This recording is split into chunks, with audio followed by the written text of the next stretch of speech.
And Twitter announced something amazing this week, and this is they are ditching some popular programming words and jargons that have been there for years, which right now, if you look at them well, they are quite offensive to the Black community. Hello and welcome to Voice It with me, Winnie Kabintie. This is the platform where we empower millennials in Kenya in media and information literacy so that you can be active citizens. If you're new here, please subscribe and be part of the Voice It squad. Something amazing is happening across the globe, and I couldn't help but give a spotlight to it and give a commentary on it under my 2 cents. So guys, you all know about the Black Lives Matter campaign, which was sparked by the brutal murder of George Floyd in Minneapolis. And so what's happening is that brands, organizations are jumping into this Black Lives Matter campaign, and a lot is happening. And one of these things that is happening, which I found quite incredible, is that organizations are moving to what they are calling inclusive language. And so they're doing away with some popular words, slogans, and jargons that looked normal, but if you look at it well, and especially in the wake of the the fight against racial injustices that is going on in the US right now, you actually realize, oh, some of these words are quite offensive actually to the Black community. And so one of these brands that is leading from the front is actually Twitter. And Twitter has been quite vocal. It's on this Black Lives Matter campaign. If you look at all the Twitter handles for Twitter engineering team, Twitter support, and the main Twitter handle, they've been branding the hashtag Black Lives Matter, and they've been quite vocal on this, which has actually given it's sort of an advantage of Facebook.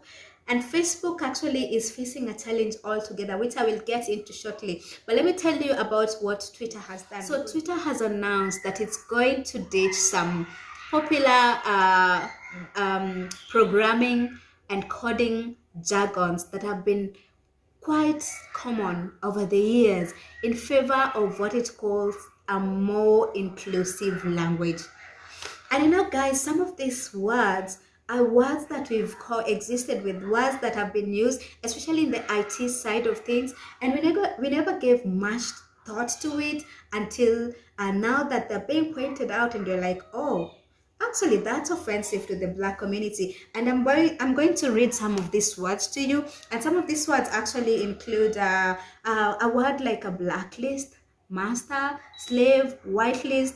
And we all know, like for blacklist, and I'm not talking about the famous series.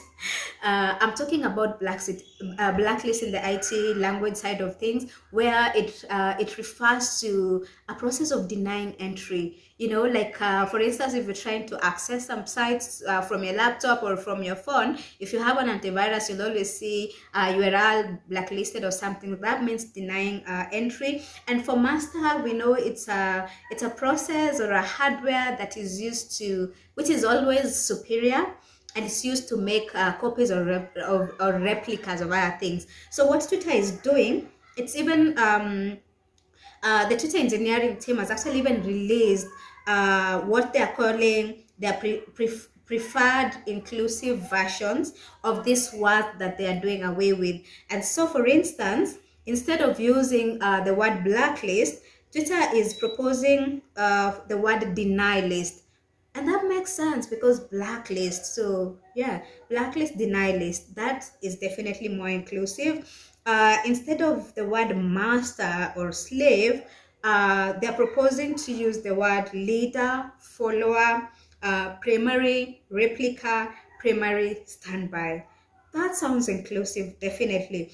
And instead of whitelist, Twitter is recommending allow list. And other words are basically dummy value, sanity check, which Twitter is recommending to be replaced with they will be replacing with placeholder value, quick check. And they're also doing away with gender pronouns like he, him, his, guys. And for the word guys, YouTubers use that a lot. Hi guys, welcome to my channel, guys. Please, so Twitter is moving away from that, and instead of the word guys, they are proposing to be using folks, people, you all. And I think that sounds good, and I think that's something I will adopt in my channel as well. I will try not to use the word guys and go for folks. Hi folks, hi people, hi there, how are you all? So how does that sound, guys? Did I say guys? No. How does that sound, folks? Actually, like saying using good people in my other social media platforms. Good people sounds good enough. And I know some of these are gender pronouns. To some people, this might look petty, but I always say, as long as what you're doing is okay with you, but it makes anyone else around you feel offended or disrespected, then it's not worth doing. So if this moving away from this gender pronouns makes certain people feel better, then why not? You know, it doesn't harm. And so it's not just Twitter actually that is adopting this inclusive language. Other companies are also coming in. Google has done the same, and this is good. I think this is a win. This is a win for the Black Lives Matter campaign. It's a win for the Black community, which has been facing a lot of racial injustice. And something else that is happening, actually, there's another campaign, the Stop Hateful Ad campaign, and this actually was kicked off against Facebook. So Facebook has been accused of, allowing incitement and violence against protesters fighting for racial justice in America in the wake of George Floyd's murder. And so in the Stop Hate for Profit campaign, Facebook has been facing a widespread ad boycott. So brands are being discouraged from advertising with Facebook, and actually some of the big brands have actually jumped into this campaign. Something like Unilever, Ford, Starbucks, Coca-Cola, and so this is quite a blow to Facebook. If you know that 90% of Facebook's 70 billion comes from ads, and so if you have big brands pulling out of advertising with Facebook, it's a blow. And I love that Twitter is leading at the front of this, because as a social media platform, social media plays quite a significant role in today in the world as we know it, and in terms of controlling narratives, in terms of controlling hatred actually.